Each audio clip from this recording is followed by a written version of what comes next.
కాకుండా మనం గౌరవం పొందాలి అని అనుకుంటే మనం అందరం కలిసికట్టుగా పనిచేయాలి. అదేవిధంగా తీన్మార్ మల్లన్న గారు ఒక సూచన చేసిండ్రు, నాకు కూడా బాగానే అనిపించింది. చర్చ కోసం పెడుతుంది, ఇంకా నిర్ణయం తీసుకోలేదు. మళ్ళీ నిర్ణయం తీసుకున్నారని దాన్ని వేరేలాగా దాన్ని ఏమంటారు పొలిటికల్ కాంట్రవర్సీ చేయకండి. లోకల్ బాడీస్ ఎన్నికలలో ఒక నిబంధన ఉంది, ఇద్దరు పిల్లలని. ఇప్పుడు మన జనాభా తగ్గితే వచ్చిన సమస్యలు మనం చూస్తున్నాము. సో ఒకప్పుడు ఫ్యామిలీ ప్లానింగ్ ఇంప్లిమెంట్ చేయడానికి ఇద్దరు పిల్లల నిబంధన పెట్టిండ్రు. ఈ ఇద్దరు పిల్లల నిబంధన తొలగిస్తే బాగుంటుందని ఒక చర్చ జరుగుతుంది. సరే, రాజకీయ పార్టీల సూచనల మేరకు దాన్ని ఏం చేయాలనేది చూద్దాం. అయితే ఇంకొక నిబంధన పెడితే బాగుంటుందని మిత్రుడు సూచన చేసిండు.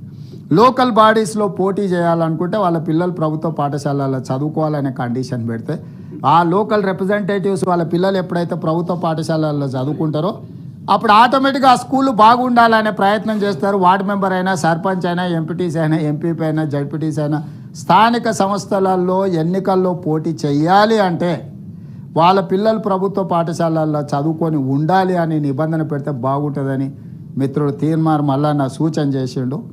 ఇది చర్చకు ఎట్లయినా సరే పర్వాలేదు, నో ప్రాబ్లం మాదు. కాకపోతే అమెరికాకు పోయి రాకుండా ఉండాలనే నిబంధన కూడా పెట్టాల్సి వస్తుంది.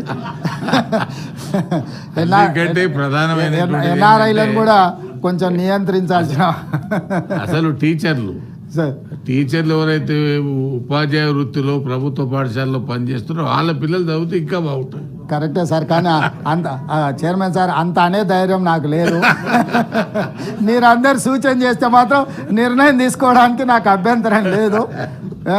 కావాలంటే రాజకీయ ప్రత్యర్థులతో, ప్రజాప్రతినిధులతో మేము కొట్లాడగలం, కానీ టీచర్లతో కొట్లాడే శక్తి ఇంకా రాలేదు.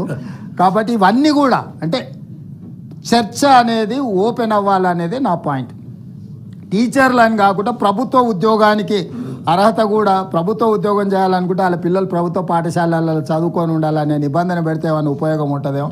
మీ అందరు కలిసి ఇది ఏది ప్రభుత్వ నిర్ణయం కాదు, నా దృష్టికి వివిధ మార్గాల ద్వారా నా దృష్టికి వచ్చిన విషయాలు ఈ సభ ముందు పెడుతున్నా.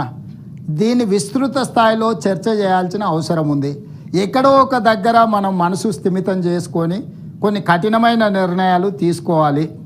ఆ కఠినమని కొంతకాలం అనిపిస్తుంది, తర్వాత అదే రిఫార్మ్ కింద వచ్చిన తర్వాత మనకు అంటే దాన్ని నెక్స్ట్ లెవెల్కి మనం తీసుకెళ్ళడానికి అవకాశం ఉంటుంది. కాబట్టి ఇలాంటి విషయాలను అన్నిటిని కూడా మనం దృష్టిలో పెట్టుకొని కొన్ని నిర్ణయాలు తీసుకుంటే మనకు బాగుంటుంది. అదేవిధంగా ప్రకాష్ గారు మనకు మైనింగ్ యూనివర్సిటీ పెడితే బాగుంటుందని అడిగినట్టున్నారు.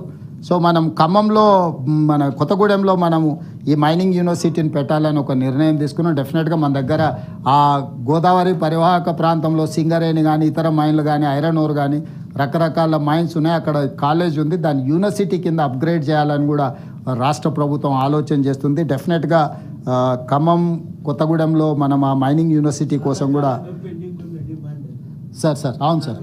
So within few days we are going to take a final call on this university sir. దీన్ని కూడా మనం ముందుకు తీసుకొచ్చే కొత్తగూడెంలో మైనింగ్ యూనివర్సిటీని మనం earth and sciences, new university of earth sciences at Kothagudem. So upgrading school of mines, దీన్ని upgrade చేసి చేయాలని అనుకుంటున్నాం సార్. దీన్ని తొందరలోనే మేము నిర్ణయం తీసుకొని ప్రభుత్వం ముందుకు వస్తుంది.